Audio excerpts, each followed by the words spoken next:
Bonjour à toutes et à tous, aujourd'hui c'est une vidéo présentation d'achat récent, c'est le numéro 66 il me semble.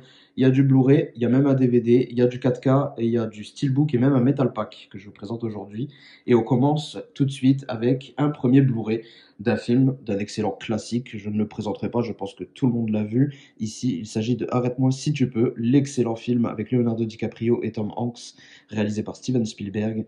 Un excellent film tiré d'une histoire vraie sur un usurpateur d'identité professionnelle qui a fait galérer le FBI et voilà, qui est incarné par Leonardo DiCaprio et qui sera enrichi à crever en quelques années en se faisant passer pour un pilote de ligne, un médecin et encore d'autres choses. C'est vraiment incroyable et on adore cette traque, franchement, d'un film qui est un petit peu long, il me semble, hein. Il dure presque 3 heures si je ne m'abuse, mais on ne voit pas le temps passer quand on le regarde parce qu'il est vraiment génial. Donc si jamais vous ne l'avez pas vu, vous n'hésitez pas, vous le regardez. Je pense que ça vous plaira, ça reste un énorme classique. Pour continuer avec Leonardo DiCaprio, je me suis pris un DVD tout simplement parce que j'en avais marre d'attendre un Blu-ray pour ce film qui n'arrivera sûrement jamais. Il s'agit du film La Plage, donc le film qui n'est pas tout récent, hein, je vous l'accorde. L'un des premiers films avec Leonardo DiCaprio, si je ne m'abuse.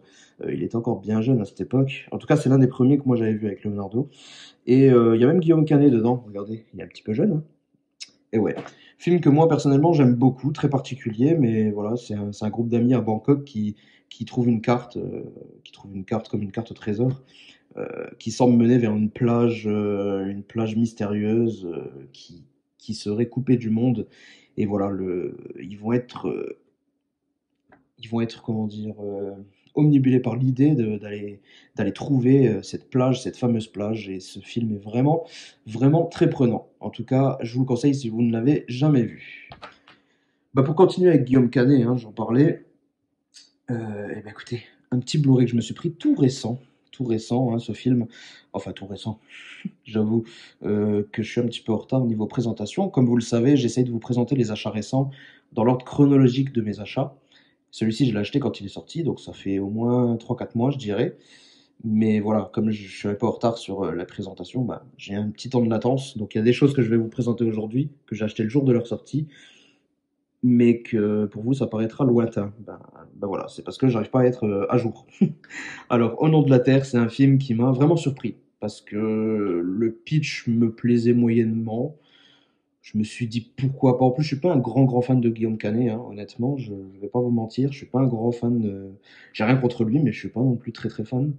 Et puis je me suis dit allez hop, on va quand même lui laisser une chance. J'ai été le voir au ciné parce qu'il y avait pas grand chose à ce moment-là. Et puis j'avais une après-midi dispo. Je dis allez hop, je vais au ciné. Et puis ben ça a été une belle surprise. Ça a été une belle surprise finalement ce film qui nous raconte euh, la triste histoire d'un fermier, d'un éleveur, d'un agriculteur, sa descente aux enfers en fait, hein, parce que c'est un éleveur qui reprend la ferme familiale et qui va tout simplement tout sacrifier pour sauver cette ferme. Et bah, on va voir un petit peu ce à quoi font face les agriculteurs d'aujourd'hui, malheureusement avec l'industrialisation et la rentabilité maximale, ce qu'on les force un petit peu à faire. Ce qu'ils sont obligés de faire malheureusement. C'est quand même un film qui était super intéressant parce qu'il vous en apprend un petit peu plus si vous n'êtes pas vraiment dans ce milieu. Et puis à la fois, on suit un drame assez conséquent tiré d'une histoire vraie. Donc voilà. Écoutez, j'ai trouvé ce film extrêmement touchant et Guillaume Canet incarne parfaitement ce personnage euh, très dépressif, hein, dans le film. Donc voilà. J'ai trouvé ça plutôt bon. Je vous conseille, si jamais vous êtes curieux, euh, je vous conseille vraiment de voir ce film aussi. Ensuite, on continue avec quelque chose d'un peu plus léger. Il s'agit d'un Blu-ray 4K que je me suis pris. Il s'agit du film Abominable. Film que j'ai été voir au cinéma avec mon fils. La bande-annonce me tentait pas mal. Et puis mon fils était chaud aussi pour le voir. Donc j'ai été le voir. Et ben, belle surprise. Très bonne surprise. Ça change un peu des Disney, ça fait plaisir. C'est une jeune fille qui va découvrir un abominable homme des neiges, un Yeti, qui vit sur son toit, qui s'est échappé d'un laboratoire scientifique dans lequel on faisait toutes sortes d'expériences sur lui. Et elle va essayer de l'aider et de le faire retourner chez lui, dans sa maison, sur le mont Everest. Donc voilà, c'est un film extrêmement touchant avec une très bonne bande sonore, pardon, une très bonne BO. Et je trouvais ça plutôt intéressant. Voilà, c'était vraiment cool et je regrette pas du tout de l'avoir pris en 4K. En plus, il est très très beau. Ensuite, on poursuit avec les éditions métalliques. Alors, je commence avec un Metal Pack et suivront ensuite les deux Steelbook. Alors, niveau Metal Pack, je me suis pris Birdman. Birdman, l'un des derniers films, je crois que c'est l'avant-dernier, si je ne me trompe pas, d'Alejandro González Iñárritu. J'espère que je l'ai bien prononcé. Voilà, c'est un film que j'aime énormément, que j'avais déjà en amarré. Mais quand j'ai vu ce Metal Pack qui était disponible, je sais plus c'était où, à la Fnac que je l'avais trouvé, pour pas très cher, je crois, il était à 15 balles en promo, au lieu de 20, il me semble. Il y a quelques mois de ça, bah, je me suis dit, allez, prends-le, il est plutôt sympathique, même si c'est un Metal Pack, on a quand même un joli relief, tout est verni. Donc je me suis laissé tenter parce que j'aime beaucoup ce film. Niveau histoire, de quoi ça parle? Bah, ça parle de ce personnage qui est un ancien acteur qui était mondialement connu hein, pour des films de super-héros et qui n'est plus du tout reconnu aujourd'hui et qui va tenter de relancer sa carrière à travers une pièce de théâtre à Broadway qu'il a proposée lui-même. Et il va affronter forcément des problèmes entre-temps, des problèmes familiaux, des problèmes d'ego, des problèmes d'un petit peu de tous les genres et une certaine pression pour savoir s'il va réussir ou pas cette pièce, ce fameux lever de rideau. Ce film est super intéressant, en plus il a été réalisé en mode plan séquence, donc essentiellement c'est du plan séquence quasiment tout le film, et l'immersion est vraiment géniale et ça rend un côté très théâtral à ce film qui colle parfaitement parce que du coup la moitié du temps on assiste à une pièce de théâtre et c'est super prenant, c'est super prenant. Et voilà, moi personnellement, ça a fonctionné sans problème sur moi. Je sais que ça ne fonctionne pas sur tout le monde ce genre de film, mais voilà, moi j'ai beaucoup aimé.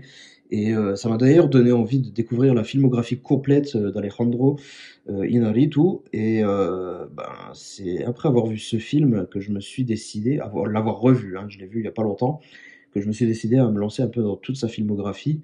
Et ça, je vous le présenterai dans d'autres vidéos, hein. Je me suis pris quelques films de ce réalisateur que j'ai vu tout récemment.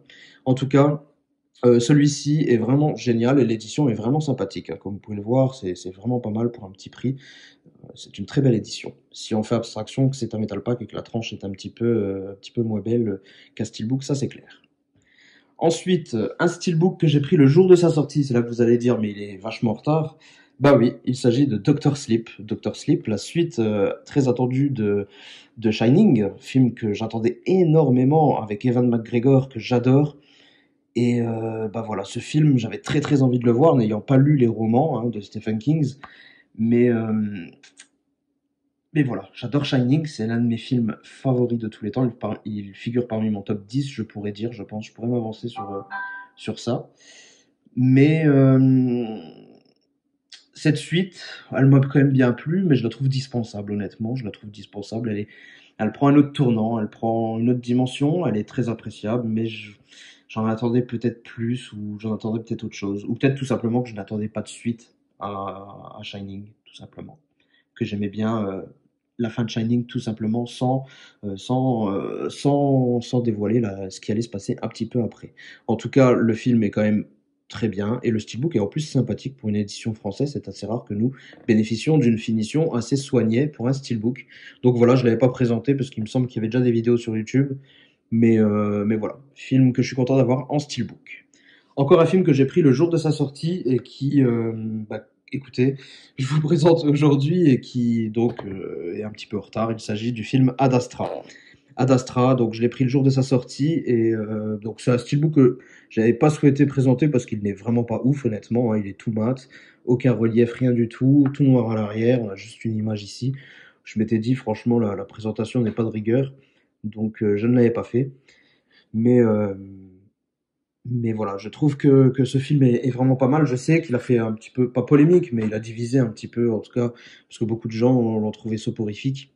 Alors c'est vrai qu'il a un rythme très lent. C'est vrai que la bande-annonce, était très trompeuse, hein, elle nous faisait presque croire à un blockbuster, hein.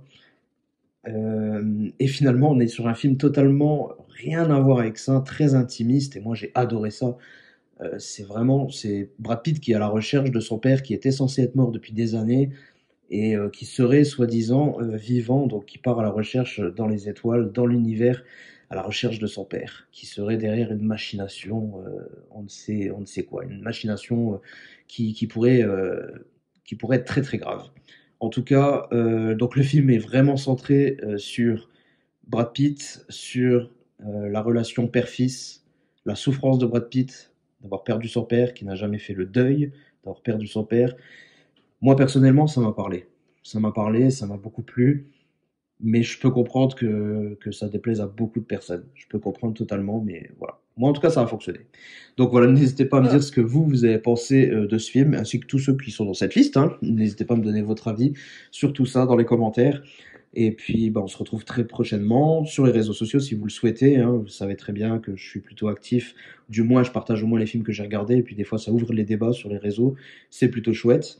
Sinon, vous pouvez vous abonner à la chaîne si vous voulez pas louper la prochaine. Et puis, vous pouvez également me laisser un petit pouce bleu, ça m'encouragera. En attendant, portez-vous bien avant la prochaine vidéo. Ciao tout le monde!